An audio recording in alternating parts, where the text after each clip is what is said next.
Finally বড় update বেরিয়ে এলো। কেকেআরের ক্যাপ্টেন থেকে সরিয়ে দেওয়া হলো আজিঙ্কা রাহানে। হ্যাঁ, তোমরা ঠিকই শুনছো, রাহানেকে কিন্তু আমরা আর কেকেআরের ক্যাপ্টেন হিসাবে দেখতে পাবো না। তো রাহানেকে সরিয়ে দেওয়া হলো। কাকে কেকেআর ক্যাপ্টেন হিসাবে ভাবছে, রাহানে কিরকম ক্যাপ্টেনশিপ করেছে লাস্ট 2 বছরে, সমস্তটা নিয়েই আলোচনা রয়েছে এই ভিডিওতে। তাই ভিডিও শুরু করার আগে একটাই রিকোয়েস্ট, চ্যানেলে যারা প্রথমবারের জন্য এসেছো মনে করে চ্যানেলটাকে সাবস্ক্রাইব আর ফলো করে নিও, তাহলে সমস্ত লেটেস্ট আপডেট তোমরা এখানে পেয়ে যাবে। তো চলো আর দেরি না করে ভিডিও শুরু করা যাক। তো কয়েকদিন আগেই আজিঙ্কা রাহানে নিজস্ব সোশ্যাল মিডিয়াতে শেয়ার করে জানিয়েছিল সমস্ত রকম ক্রিকেট থেকে কিন্তু সে অবসর নিচ্ছে। সেখানে অবশ্যই সে দেশের হয়ে তো ক্রিকেট খেলবে না, এমনকি আইপিএলের ফ্র্যাঞ্চাইজিদের কিন্তু থ্যাংক ইউ জানিয়েছিল রাহানে। এবং তারপরই ব্যাপারটা বোঝা যাচ্ছিল যে রাহানে আর আইপিএলে কন্টিনিউ করছে না, কারণ রাহানের বয়স হয়েছে এবং সে যতটা ভালো করার সে করেছে, তার কাছ থেকে এর থেকে ভালো কিছু পাওয়ার আর হয়তো সম্ভব নয়। রাহানে ডেফিনেটলি সে আইপিএলেও খুবই ভালো পারফরমেন্স করেছে। লাস্ট 2 বছর কেকেআর দলের ক্যাপ্টেনের মুখ যখন কাউকে পাওয়া যাচ্ছিল না, সেখানে কিন্তু আজিঙ্কা রাহানে ক্যাপ্টেনশিপ করেছে।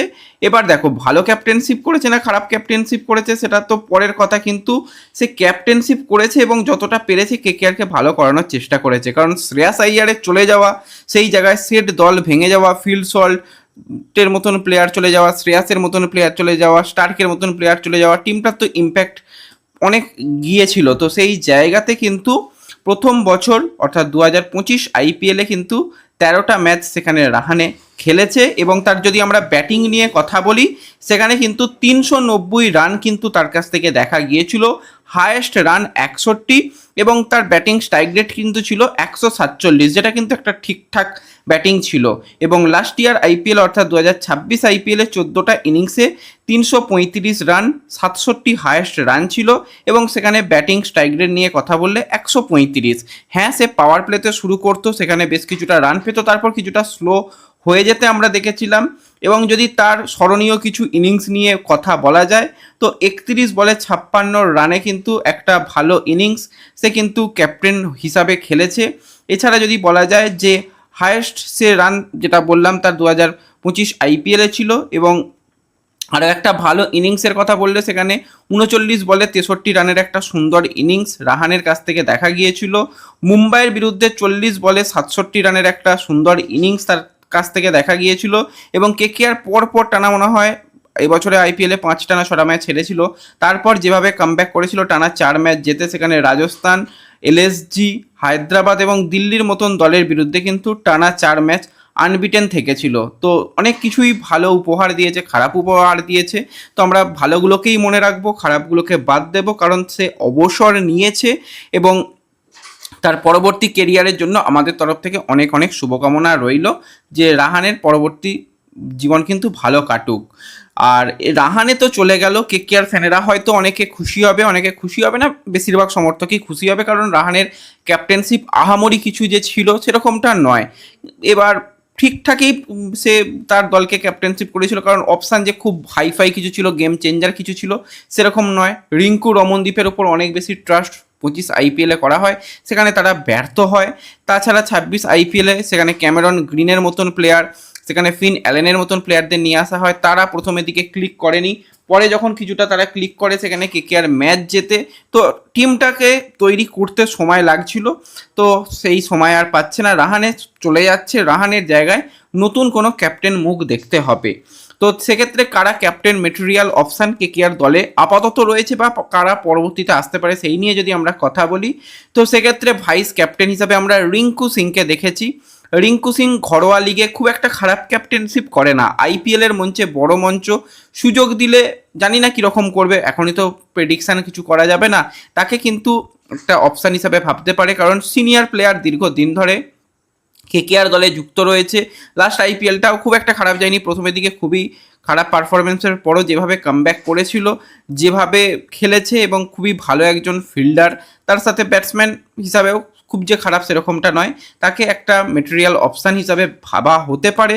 এছাড়া যদি আমরা অন্যান্য অপশানের দিকে তাকাই, আমার মনে হয় না যে ক্যামেরন গ্রিন হয়তো কন্টিনিউ করবে। যদি কন্টিনিউ করে, ক্যামেরন গ্রিনকেও কিন্তু একটা ক্যাপ্টেন মেটেরিয়াল হিসাবে ভাবতে পারে। তো ক্যামেরন গ্রিন খারাপ অপশান হবে না যদি কেকেআর তাকে ক্যাপ্টেন ভাবে। সুনীল নারিনের যদি আমরা কথা বলি, তো নারিন অন্যান্য যে সমস্ত ফ্র্যাঞ্চাইজিতে ক্রিকেট খেলেছে সেখানে কিছু জায়গাতে ক্যাপ্টেনশিপ করতে দেখা গেছে, ক্যাপ্টেনশিপ খুবই পুয়ার। হ্যাঁ, সে অবশ্যই প্লেয়ার হিসাবে টু গুড, কিন্তু ক্যাপ্টেনশিপ সেখানে কিন্তু কিছুটা প্রশ্নচিহ্ন বারবারই তুলেছে। এবং যেই রকম সুনীল নারিন তার খেলার ধরন, যেই রকম সে মাঠের ব্যবহার করে, তো সেক্ষেত্রে ক্যাপ্টেনের মতন কিন্তু আচরণ সুনীল নারিনের কাছ থেকে পাওয়া যাবে না। একটু অ্যাগ্রাসিভনেস দরকার কেকেআরের মতন দলকে লিডারশিপ দেওয়ার জন্য। সেখানে সুনীল নারিন অনেক বেশি শান্তশিষ্ট এবং প্লেয়ারদের সঙ্গে তো কমিউনিকেশান ঠিকই রয়েছে, কিন্তু সুনীল নারিনের থেকে আমার মনে হয় ক্যামেরন গ্রিনের দিকে দেখতে পারে। এছাড়া আরও এক কিন্তু ওয়েস্ট ইন্ডিজ প্লেয়ার রয়েছে রহমান পাউল, যার কিন্তু এবিলিটি যথেষ্ট ভালো রয়েছে, তাকে সেইভাবে কেকেআর ব্যবহার করতে পারেনি।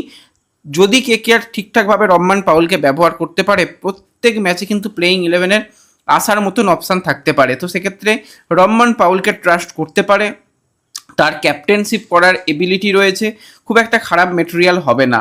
এবার টিম সাইফার্ট বা যদি ফিন অ্যালেনের মধ্যে কথা বলি, কে কবে খেলবে, যেই প্লেয়ার টোটাল সমস্ত ম্যাচ খেলবে তাকেই ক্যাপ্টেন করাটা ভালো। তো আমার মনে হয় না এই দুটো অপশান কেকেআর ভাবনা চিন্তার মধ্যে রাখতে পারে। এছাড়া বোলারদের মধ্যে যদি কথা বলি, তো সেক্ষেত্রে বরুণ চক্রবর্তী হয়তো অ্যাভারেজ সমস্ত ম্যাচ খেলবে।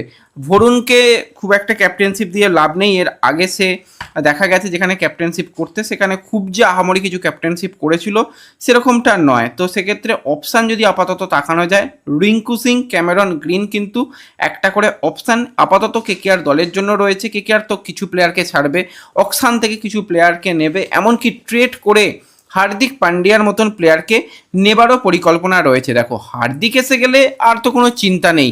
সেখানে হার্দিক কিন্তু যেরকম ক্যাপ্টেন মেটেরিয়াল রয়েছে, অলরাউন্ডার, ফিনিশার, বলও 4 ওভার করে দেবে, ফিল্ডিং ভালো করে করবে এবং সব কিছু একটা পারফেক্ট প্যাকেজ কিন্তু হতে পারে হার্দিক পান্ডিয়া। কিন্তু হার্দিক পান্ডিয়া তো ফ্রি নয়, তাকে আনতে গেলে কিন্তু ট্রেড করতে হবে। সেক্ষেত্রে মুম্বাই কতটা কি রাজি হবে? মুম্বাই তো ভালো প্লেয়ারই চাইবে, হার্দিকের পরিবর্তে রঘুবংশীকে বা রিঙ্কুকে চেয়ে নিতে পারে, বা আরও বড় কিছু যদি ডিম্যান্ড করে বরুণ চক্রবর্তীকেই চেয়ে বসতে পারে। আমার মনে হয় না যে খুব একটা সেরা প্লেয়ারদের দিয়ে কেকেআর হার্দিকের জন্য যাবে। এছাড়া অন্যান্য অপশানদের মধ্যে যদি কিছু বিদেশি প্লেয়ার এমন কিছু অ্যাভেলেবেল থাকে, লাইক বেন স্টোকসের মতন প্লেয়ার যদি অ্যাভেলেবেল থাকে, সে কিন্তু একটা মেটেরিয়াল অপশান হতে পারে। আমি তো বলবো বেন স্টোকের থেকে ক্যামেরন গ্রিন, তাকে যদি একটু ট্রাস্ট করা হয়, তাকে যদি সুযোগ দেওয়া হয়, খুব একটা খারাপ হবে না। এবার মনীষ পান্ডেও একটা সিনিয়র প্লেয়ার হিসাবে থাকতে পারে, কিন্তু মনীষ পান্ডেকে আমার মনে হয় না যে কেকেআর সমস্ত ম্যাচ খেলাবে এবং তাকে ক্যাপ্টেন করার মতন কোনো অপশান হিসাবে হয়তো কেকেআর দেখবে না। তো কেকেআরে অনেক কিছু সামনে চেঞ্জ হতে চলেছে, তো ক্যাপ্টেন তো চেঞ্জ ডেফিনেটলি হবে, এটুকু 100% তোমরা নিশ্চিত, কারণ রাহানে তো খেলাই ছেড়ে দিয়েছে, সেই জায়গায় নতুন ক্যাপ্টেন আমরা দেখতে পাবো। তোমরা তোমাদের মতামত কমেন্টে জানিও যে কেকেআরের নতুন ক্যাপ্টেন হিসাবে তোমরা কাকে দেখতে চাও। তো এই ভিডিওতে এই আপডেটটুকুই শেয়ার করার ছিল, ভালো লাগলে লাইক শেয়ার করে দিও, চ্যানেলে প্রথমবারের জন্য এলে সাবস্ক্রাইবার ফলো করে নিও। দেখা হবে পরবর্তী ভিডিওতে, ধন্যবাদ।